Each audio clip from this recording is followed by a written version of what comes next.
Oi, gente, eu sou a Lígia e o livro de hoje é Banzeiro Ocotó, uma viagem à Amazônia, centro do mundo, escrito pela Eliane Brum.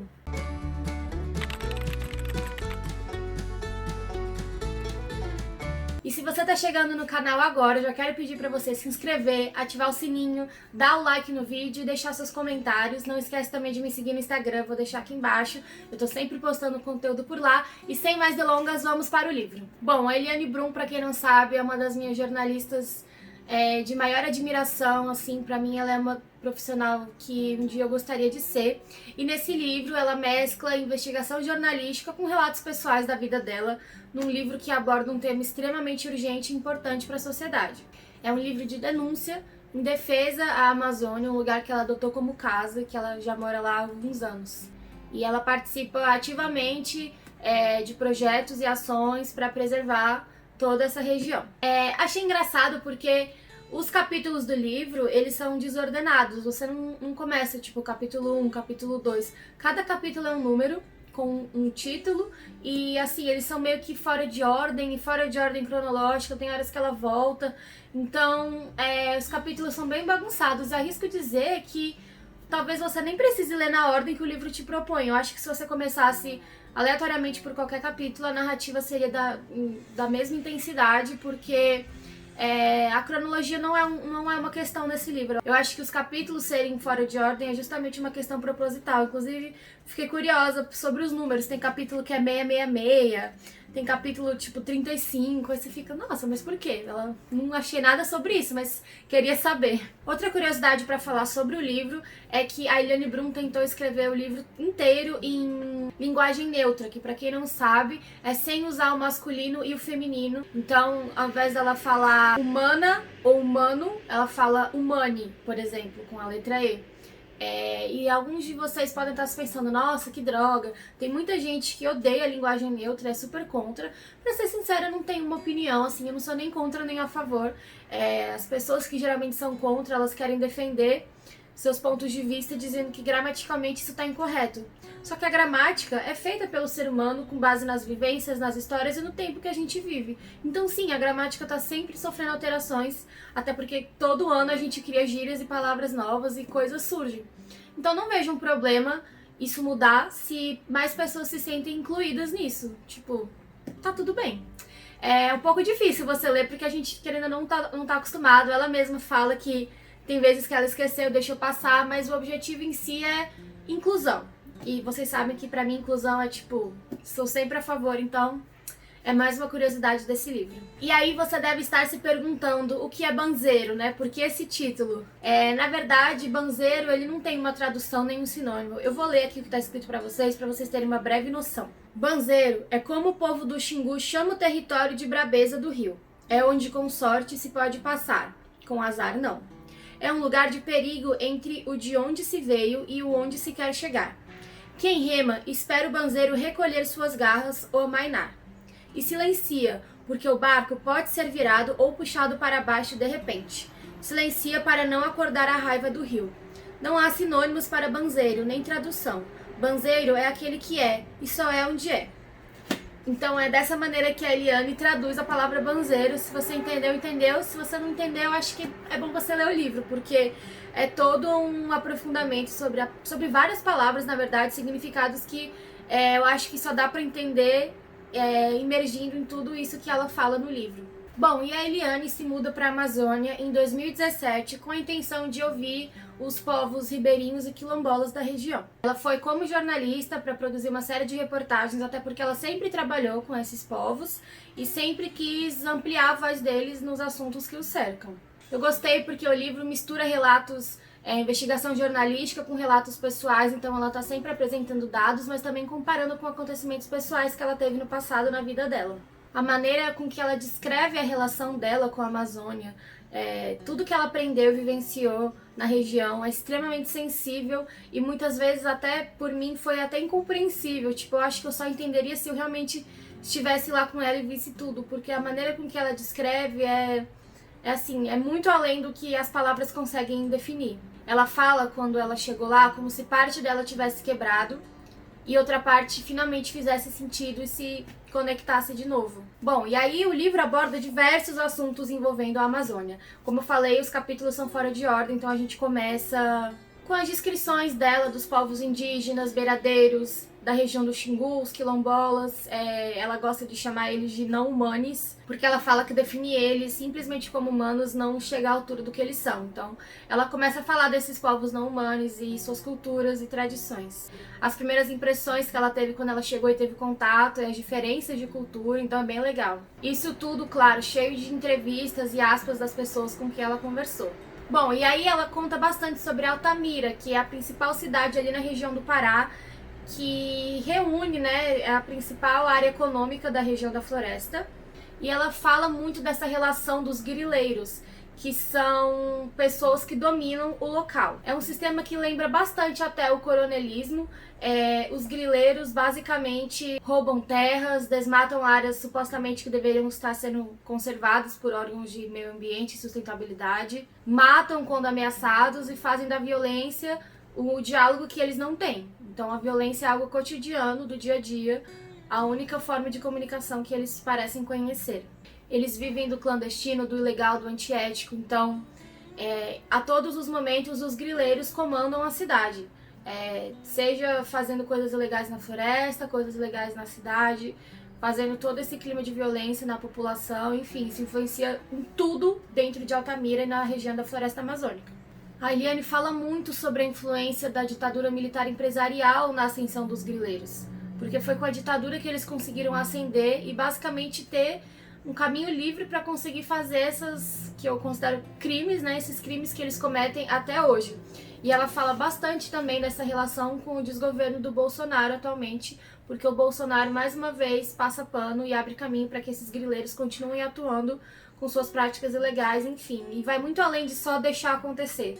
O Bolsonaro teve sua campanha patrocinada, grande parte, a maioria dos grileiros votou no Bolsonaro, a região bolsonarista ali de Altamira é extremamente gigante, é muito forte essa cultura lá.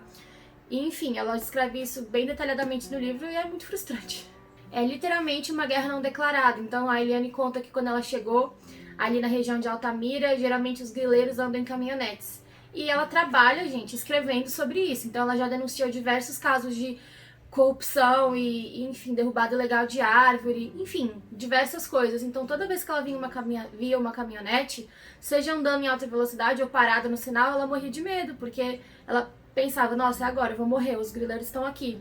Porque essa é a realidade de quem vive em Altamira, a violência. Eu vou chegar nessa parte. Tem um capítulo que chama Estupro e Reflorestamento, que foi bem difícil de ler, onde diversas mulheres dos povos do Xingu relatam que os grileiros e os homens brancos, em diversas épocas do tempo, entram na floresta e simplesmente estupram as mulheres, e um ciclo de violência que não tem fim. E essa parte do livro é cheia de relatos, de entrevistas dessas mulheres, e é uma parte bem forte até de ler. Então já fica aí a dica, se você é sensível com esse assunto, é um alerta de gatilho, é bem forte. Então se você tá numa fase ruim ou é sensível a esse tema, eu não recomendo que você leia, porque é bem difícil. Eu até queria ler uma parte aqui que eu separei, que acho que reflete bem essa questão dessa violência, dessa descoberta dessa realidade assustadora.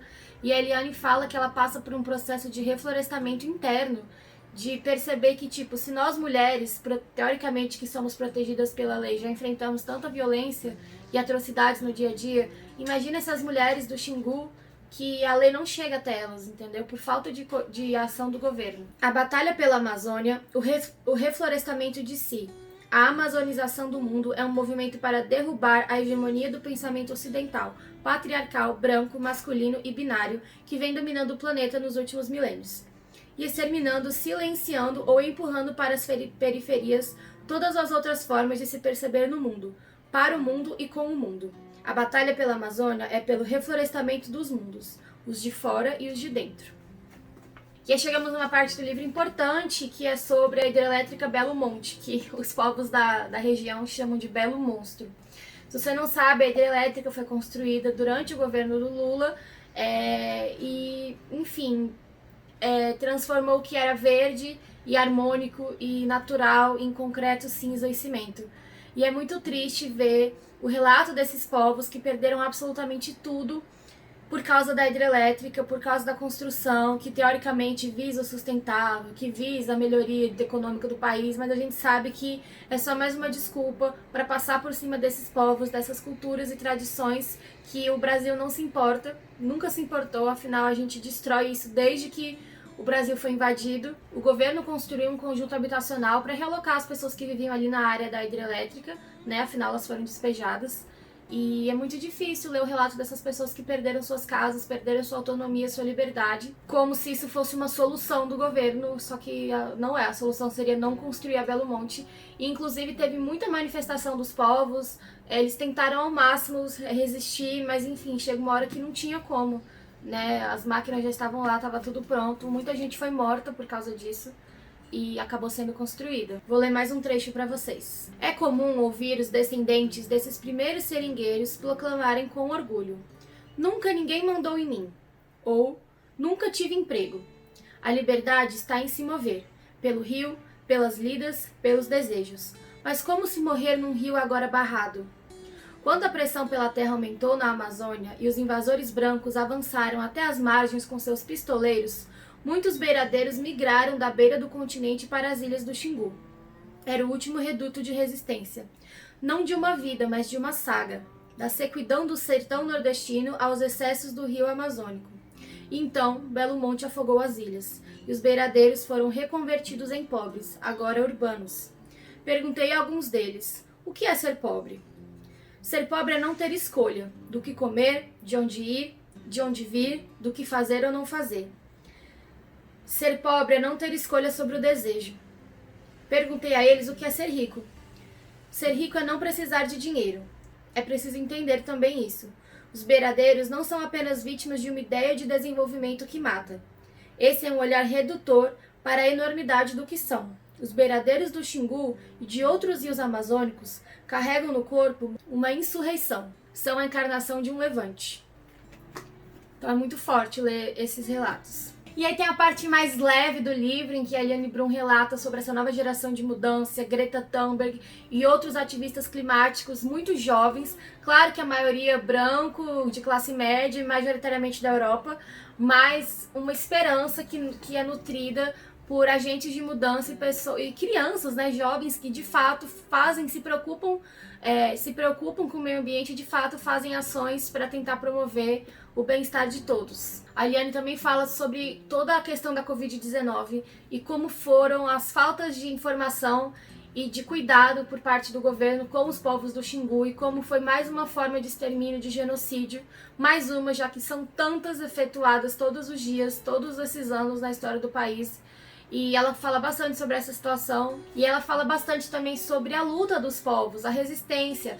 Então ela descreve várias vezes, por meio de entrevistas e relatos pessoais também, e dados de reportagens que ela produziu, reuniões que a pauta era como resistir, como impedir que o governo fizesse tal coisa, e as lideranças do Xingu e pessoas extremamente importantes, tanto em questão política da área, da região, como também de representatividade, de toda uma tradição e de cultura. E é muito legal conhecer esses nomes, porque a gente, querendo ou não, se você só consome a mídia tradicional, como eu, que inclusive estou tentando mudar isso, você acaba não conhecendo. E aí a gente conhece o Lilo.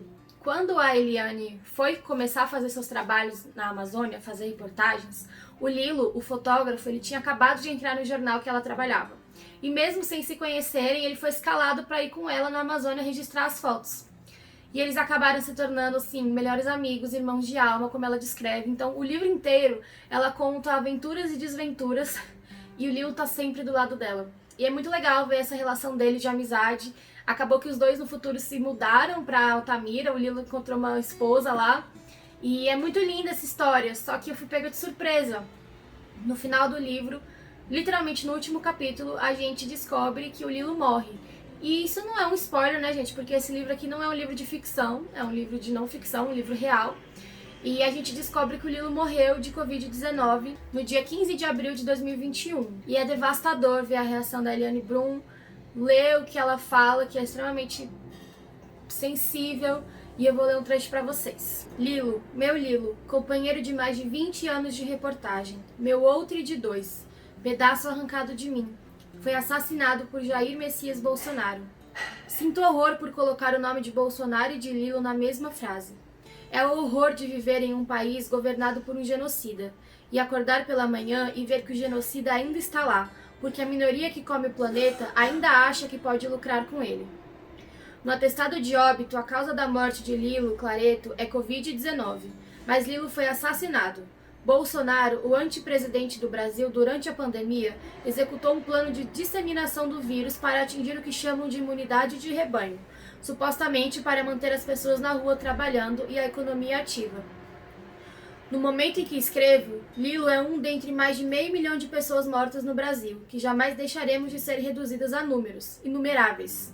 Foi muito difícil para ela se recuperar desse baque, inclusive no Instagram pessoal dela, que eu vou deixar na descrição, tem diversas fotos, porque ele ficou internado por um tempo, então ela realizou campanha com a família para tentar juntar dinheiro para pagar o tratamento, custear todas as despesas, e eu acompanhei isso, só que eu não associei o Lilo do Instagram com o Lilo do livro, então fiquei muito mal quando eu soube disso, é uma parte do livro bem triste.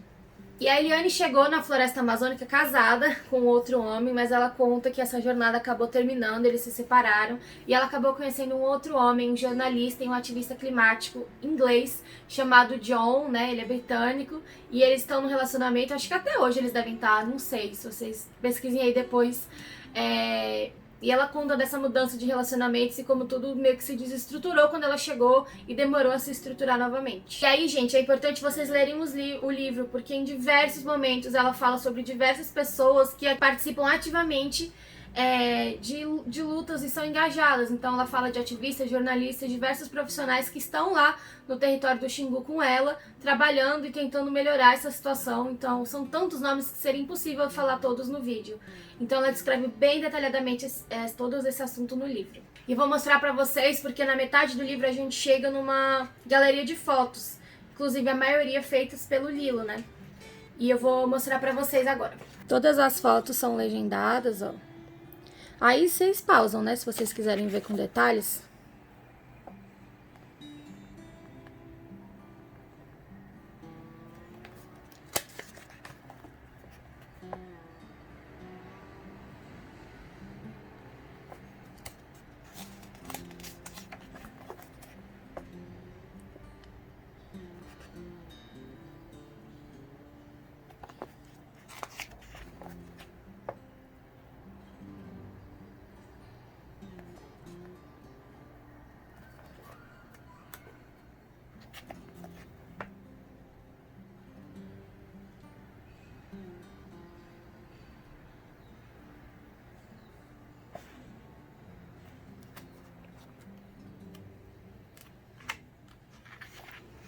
Enfim, tem muitas outras.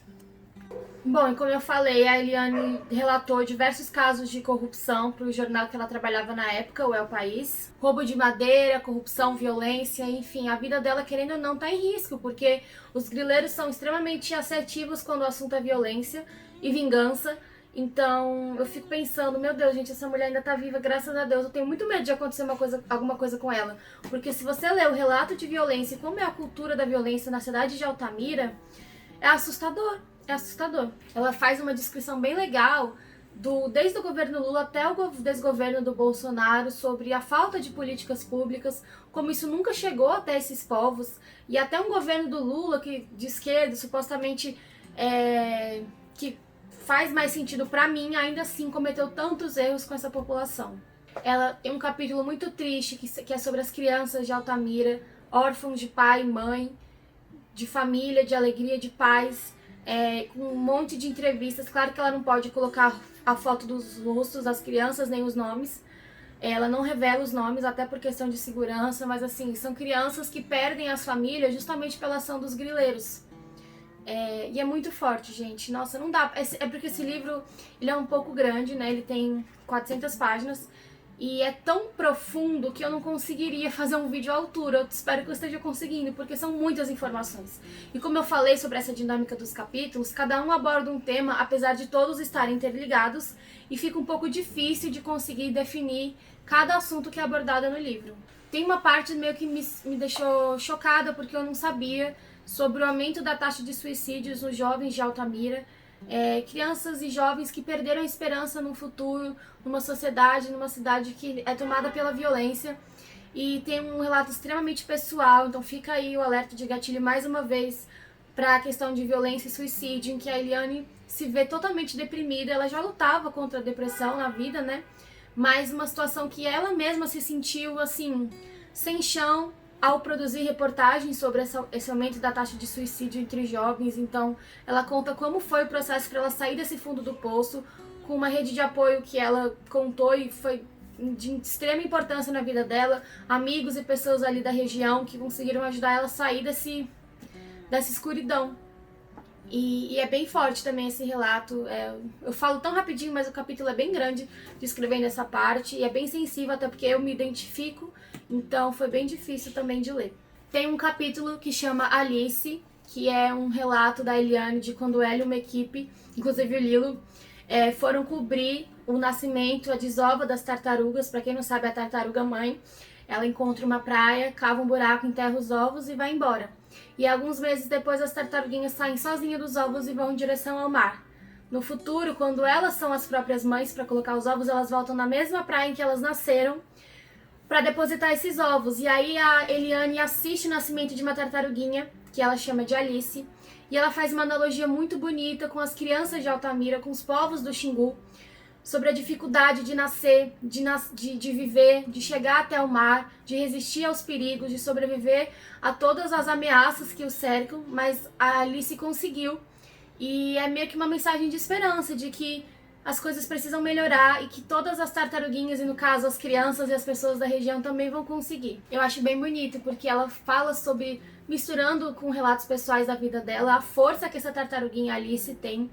E no final ela chama a Alice de uma criatura mais que humana, porque não humana não seria suficiente para definir ela. E aí chegamos numa parte importante do livro, Movimento Amazônia Centro do Mundo. Basicamente foi criado um movimento com 5 propostas para adiar o fim do mundo por meio de um manifesto que chama #LiberteOFuturo. Vou colocar aqui embaixo na descrição todas as informações necessárias para você entender sobre o assunto, se você quiser participar, conhecer mais o projeto.